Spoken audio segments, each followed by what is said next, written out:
Last March, we covered exciting new initiatives being undertaken by the Botswana Embassy in Washington, D.C., which included the facilitation of an exploratory education mission to Botswana by 40 delegates from some of America's top-ranked universities. Let's take a quick recap of one of these delegates' first impressions of the possibilities for collaboration opened up by this excursion. We've offered to provide feedback and assistance in developing an entrepreneurship curriculum and in also looking at other types of programs that we each might be able to copy for our respective schools. Many a memorandum of agreement is signed and ends up gathering dust after the handshakes and photo opportunities are over. We know by now that the documents and ceremonies do not guarantee that the agreements will be successfully executed. It takes commitment and development to bring resolutions into reality. For any joint venture to do well, it must have people committed to its successful implementation. This particular undertaking has found a few champions along the way, not least of whom is the Director of Junior Executive Business Program and Academic Advisor at Ohio University's College of Business, Beatrice Slotlecheng, who has made it her responsibility to see these aspirations come to pass, not only for the benefit of her employer, but for her adopted country as well. We caught up with Ms. Slotlecheng this March as they were in the country yet again to find out what more is to come from what is beginning to look like a very fruitful relationship. As an instrumental part in this renewal of relations between our government and the university, we asked Ms. Slotlecheng how she personally got involved with the university and these current efforts. I went to Ohio University by invitation.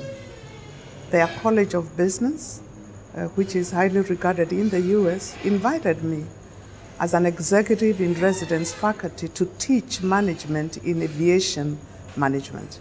And I was invited for 2.5 years, but after I got there, I found out that there were different things that Ohio University could do with our country, Botswana. And therefore, I started developing aspects of partnerships between Ohio University and University of Botswana. And a lot of things have gone in between then and now. And the result of those discussions is the project that I am here to progress right now. You will recall that we were here March last year, and I led a high-powered delegation from Ohio University.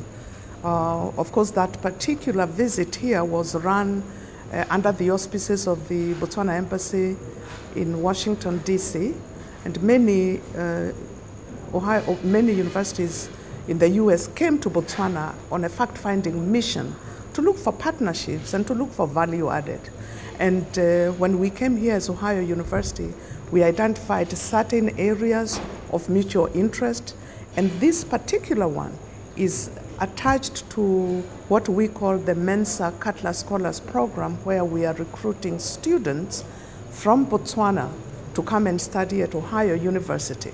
So that's why I'm here, and I had other colleagues who've gone back to Ohio University, and we are targeting the top achievers program to source our students. What have been the results of your efforts in formulating a relationship with Botswana and, of course, the previous visit that you mentioned in March, other than this top achievement program that we see right now? Okay. You must remember that Ohio University and Botswana have had a long-term relationship starting in the mid-80s. And at that time, of course, the focus was an improvement program focusing on primary education. So that went on for 10 years and ended towards the end of the 80s. But then everything went quiet until I went to Ohio University, and I kick-started what I believed would be an excellent way of agreeing or identifying areas of mutual benefit. So we created an MOU, Memorandum of Understanding, between the Ohio University and University of Botswana. And we had different categories under that MOU. And those different categories are the ones that we have been pursuing since we came in March last year. What are the opportunities for Batswana? Are there any steps even the interested viewer at home can take to capitalize on these new developments? When we came here in March, of course we had many meetings with the Ministry of Education.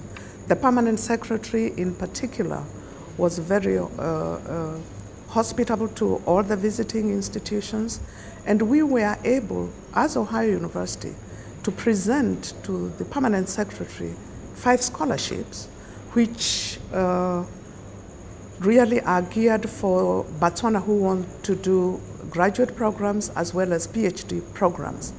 In return, the permanent secretary, as soon as he got to understand the uniqueness of some of the programs we have at Ohio University, indicated that Batswana students would benefit from our expertise at Ohio University. So because the Top Achievers program is under her jurisdiction, she invited Ohio University to come and interview students so they can come and take advantage of our programs. The thing that I want to emphasize is that for top achievers, they get to make the final decision as to where they are going to study. So even the ones that have been able to sit, at the end of the day, they make the decision in terms of the institution that they want to study in. Our guest touched on the program's focus on developing its participants' leadership skills. She shares with us the tools and techniques they use to nurture these qualities.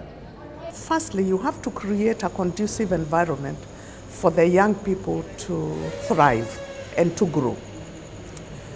The caliber of student that we are dealing with, these top achievers, these are the kids who are intellectually very able. So here in Botswana, we have these kids who are very intellectually able. And those are the ones that we want to expose to internships, study abroad. So Botswana students being in Ohio will not come and do study abroad in Botswana. They'll go to a third country. Is to grow their cultural abilities and opportunity to be able to interact at all levels. So in developing young people's leadership skills, the environment has to be correct. That's why I said they are exposed to internships, they're exposed to study abroad, and they are exposed to guest speakers depending on the topic. But the one that really helps them get out of their shell is that every week there is a colloquium, and this is led by one of our professors. He was here with me. His name is Butch Hill. He takes these students through topical issues, global issues, so they can debate them.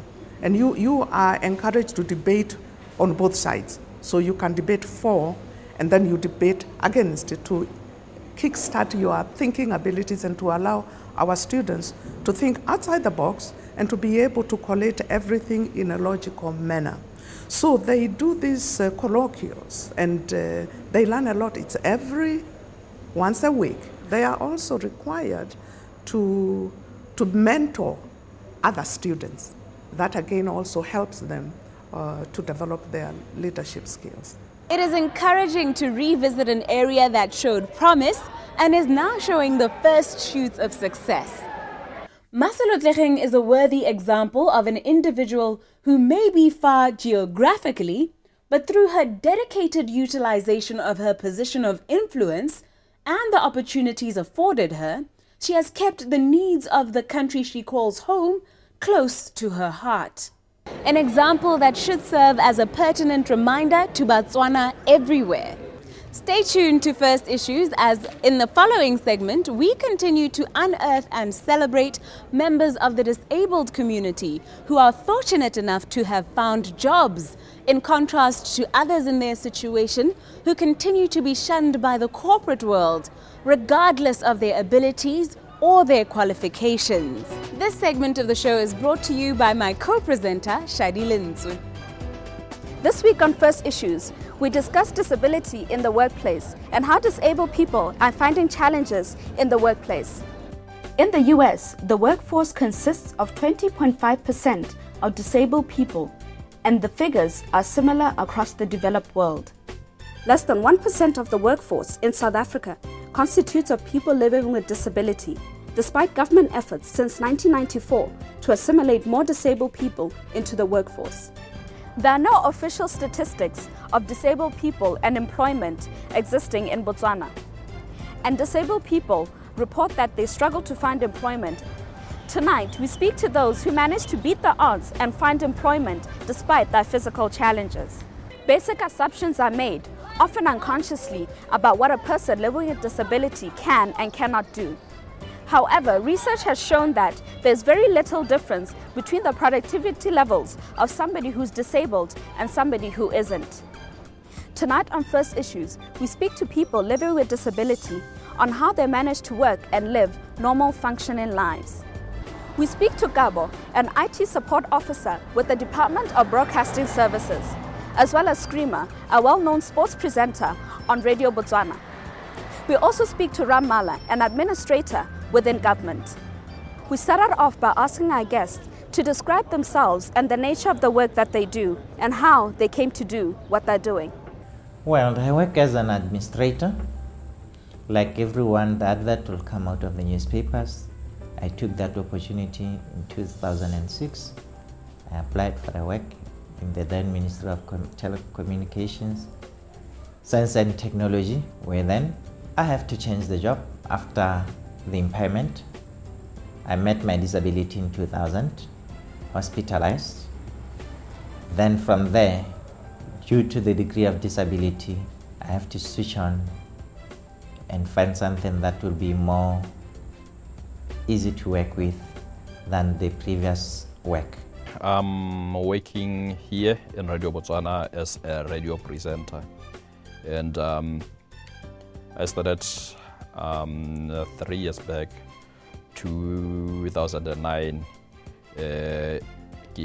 after finishing my school go US. Nna ke simolotse tiro e ke berekela ko information technology.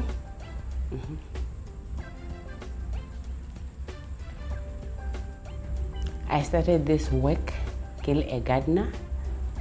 After being a gardener, I promoted work as a cleaner.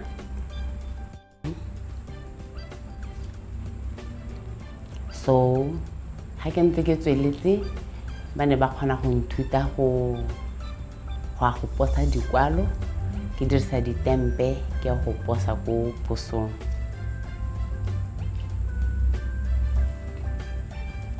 But my manager hantsa lebeletse ba bona gore ngwana o dira tiro e ntegela thata.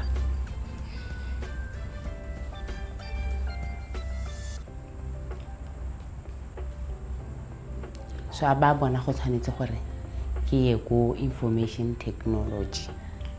Aba mbiletsa interview be ke tswelela ke go pasa interview ye ha ke hetsa go e pasa be ke semolla tiro go berekela as a information technology officer. We then asked them what kind of challenges they face in their work and how they overcome them. I think there are a lot of challenges, but the main challenge that I would like to share with you is the mindset and the attitude. Maybe not only in the workplace, but the entire society. Disability have been perceived as inability. So this alone have always had a major contribution in the entire disability fraternity. I'll put it that way. There are always challenges, but they can help you overcome or reduce those challenges. And they try their best to understand me. As I was working as a deaf person, people were always talking. They didn't know how to interpret. They didn't know how to talk to me. But I knew how to do my work, but I was always quiet. Then I tried from my leader, that who taught me how to do my information office. I learned from this man, and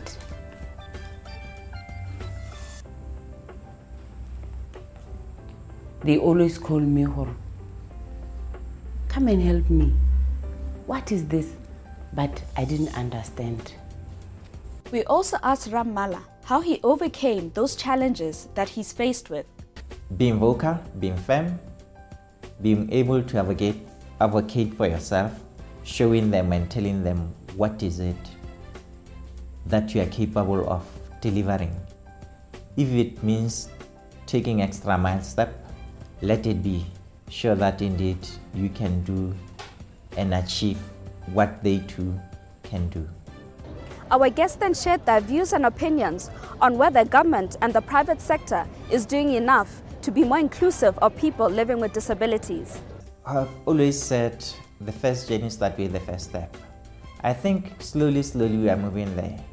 With the new Office of Disability in the Office of the President, it has really come at the right time. Though long overdue, but we should come to appreciate that something is being done by our government. That alone rings the bell for the private sector to come on board. Tota hela nna ke dumela gore go ne ga itharabologelwa lata. This is what I mean. Gore pele ne ikhala ekete for somebody who is disabled, for him or for her to be employed in the government sector or private sector, ebele khanya sympathy, khanya kutlwelo botlhoko ekete ga rena di channel jalo. But mo gompieno ke bona a difference, like I'm saying, but I wouldn't say it's adequate. Gorobente e teng ya re thusa, mme go na le mathata e leng gore rona re le bana le bogwale ba go tlhoka kutlwelopuo. Ga ena gore ga rena ditiro, ga re bereki. O ka ithela hale ba le banyenyane, there are very few ba ba berekang, gongwe 1 kana 2 mo government. Yaanong re le bode for re na le mathata, ga rena ope yo re encourage-ang gore tota mo botshelong le dire jang le ska dira jang. We need encouragement from the government, from NGOs. It is now time for tips on social media use for business with our contributor, startup business guru, Andrew Morrison. This week, he continues by sharing innovative examples from his experiences, including ways in which we can turn cookies into cash. The most innovative way is to really focus on what they call your tribe. You know, who are the individuals who really get you? Who are your early adopters? And what they do is they now begin to use social media as a way to attract those early adopters. And once you attract those early adopters, that's a way for you to really begin to perfect your craft, to begin to perfect your concepts, and then allow your early adopters to go ahead and tell other people. So people